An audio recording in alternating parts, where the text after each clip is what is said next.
Man evolved in the universe relatively recently in comparison to the age of our planet Earth.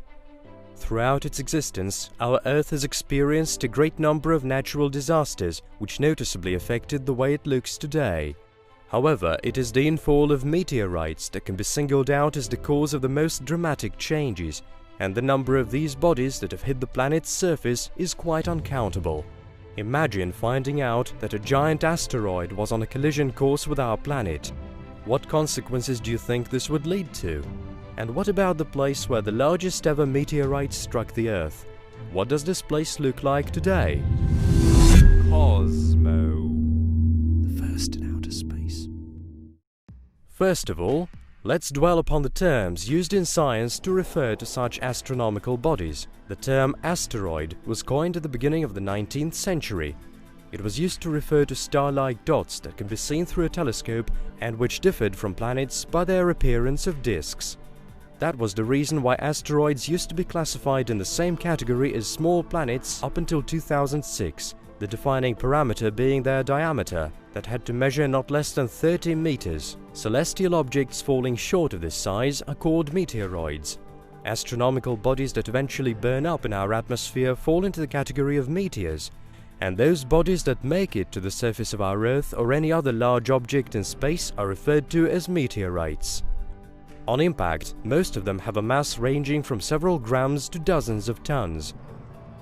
On average, the overall mass of meteorites falling on the surface of our planet every year may reach as much as approximately 2,000 tons. Generally, meteorites enter the Earth's atmosphere at speeds of approximately 50 kilometers per second. As a result of such rapid movement, we're able to observe heated fireballs of intense brightness. On reaching the surface of a planet, a meteorite would have experienced heating and ablation on its way, and its mass would have become smaller than what it was on atmospheric entry. As for tiny celestial bodies with no mass to speak of, they burn up almost completely after experiencing speeds of over 25 kilometers per second. When a meteorite makes it through the Earth's atmosphere, it loses its forward velocity as it decelerates due to air drag. This, in its turn, subsequently changes the trajectory of the fall. For example, if the original trajectory of the meteorite's fall is horizontal, as a result of deceleration on its way, it may drop towards the surface of a planet almost vertically. Simultaneously, the fireball gets dimmer during the process, and the object itself considerably cools down. But if an astronomical body manages to reach the surface of the Earth in the end, it collides with it, and this phenomenon is known as an impact event. As a rule, a crater is usually formed upon impact, and there is a risk of a fire, an earthquake or a tsunami in the area. An impact event is able to trigger some really disastrous processes. Some theories have it that it is meteorites' infall that is to blame for major extinction events of species in the past. When an astronomical object of this kind collides with the surface of our planet at high velocity, a staggering amount of energy is released, accompanied by powerful explosion processes resulting in the formation of a crater with a diameter by far larger than that of the meteorite itself.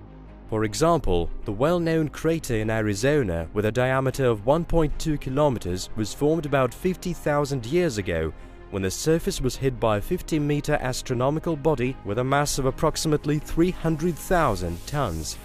The force of the explosion upon impact was comparable to the explosion of 8,000 atomic bombs of the kind dropped on Hiroshima. Following an impact event, there may appear rock formations as a result of a process known as shock metamorphism, and some mineral deposits like copper and nickel deposits in the Sudbury Basin have come to be thanks to this phenomenon. Meteorite craters may measure up to 500 kilometers. There may even be settlements within their borders. For example, the Vredefort crater located in South Africa was dubbed after the town inside it, with the crater's diameter reaching 300 kilometers. Just to compare, it is about 1.3 of the Chicxulub crater or the Sudbury Basin. The object was formed over 2 billion years ago as a result of the Earth getting hit by an asteroid with a diameter measuring approximately 10 kilometers. Vredefort is considered to hold the second place among the most ancient craters on Earth. and is beaten only by Swaviavi, whose age is about 2.4 billion years and which is thus several hundred million years older. The object is also the largest crater apart from the unexplored Wilkesland crater, with a diameter of approximately 500 kilometers covered by an ice shield in Antarctica. The Wilkesland crater is likely to have been formed on a collision with an asteroid whose diameter measured about 60 kilometers.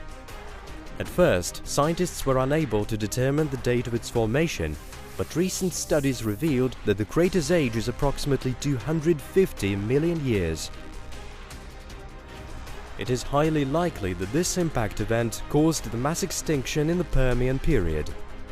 It would have been dramatic to such a point that 96% of all ocean species and 73% of all land species died out as a result of this collision. However, to date this version has not been confirmed, as exploration of the crater is difficult due to its location. It is worth mentioning that not all meteorites leave giant craters upon impact, and many astronomical bodies hit our Earth with by far less force. The Hober meteorite, for instance, didn't leave any large crater. But it is this object that is the largest astronomical body ever to have been found on the surface of our planet. This object is the biggest piece of iron of natural origin on Earth. As for its mass, it is estimated at 66 tons. The meteorite's volume is 9 cubic meters and its diameter measures about 3 meters. Hober hit the Earth approximately 80,000 years ago, although its discovery was made only as late as in 1920 near the town of Grootfontein, which is situated in the Republic of Namibia in Africa. It was a chance discovery, as neither a crater nor any other signs of the fall were to be seen that would be indicative of the impact. A possible reason for this could have been Hober's deceleration in the atmosphere. The object's surface is smooth and flat, which is untypical of most meteorites. As for its chemical composition, Hober is a dense metal object with 84% of iron, 16% of nickel, and also traces of cobalt. Even though the meteorite has never been weighed, its original mass is estimated to have been approximately 90 tons. Interestingly, the Hober meteorite didn't cause much damage to the planet's surface, which is really stupefying. As a rule, the gravity of consequences depends directly on where such an object falls. For example, the meteorite whose fall supposedly caused the extinction of dinosaurs fell in the vicinity of the Yucatan Peninsula, hitting shallow waters in an area where there were gypsum or plaster rock deposits at the time. As a result, large amounts of sulfates were released in the atmosphere, which in its turn led to the prolonged period of global winter. Since the asteroid struck the Earth at an angle of about 60 degrees, a great amount of dust was released into the atmosphere. As for the collision itself, it would have caused a tsunami of about 80 meters.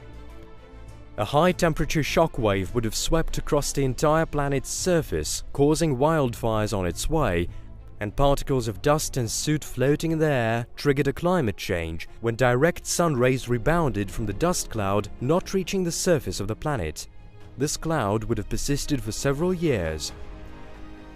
It goes without saying that the chance of a collision of the kind taking place today is infinitely small, as the fall of a large meteorite is a rare occasion. However, man hasn't yet come up with a contingency plan to ensure our safety should a threat of this kind actually materialize. Just to give an example, one of the most dangerous asteroids on a collision course with our Earth is 1950 DA.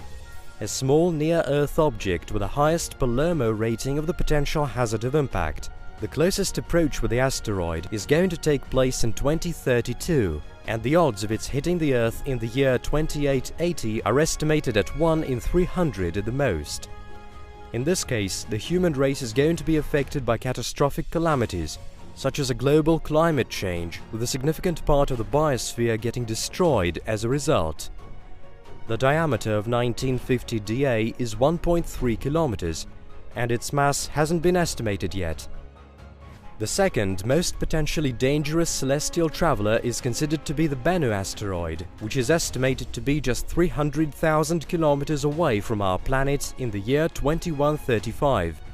The date of its possible infall fluctuates between the years 2175 and 2199, as this is the period when the Bennu asteroid will approach the Earth relatively closely on 78 occasions. But the odds of it hitting us are 1 in 4,000. The asteroid's average diameter measures over 510 meters, and its mass is estimated to be between 60 and 78 million tons. A collision of an object like that with the Earth is tantamount to the explosion of a bomb of 1,150 megatons in TNT equivalent. Just to compare, the most powerful bomb ever tested by humans on Earth was the Tsar Bomba, with a power of about 58 megatons in TNT equivalent.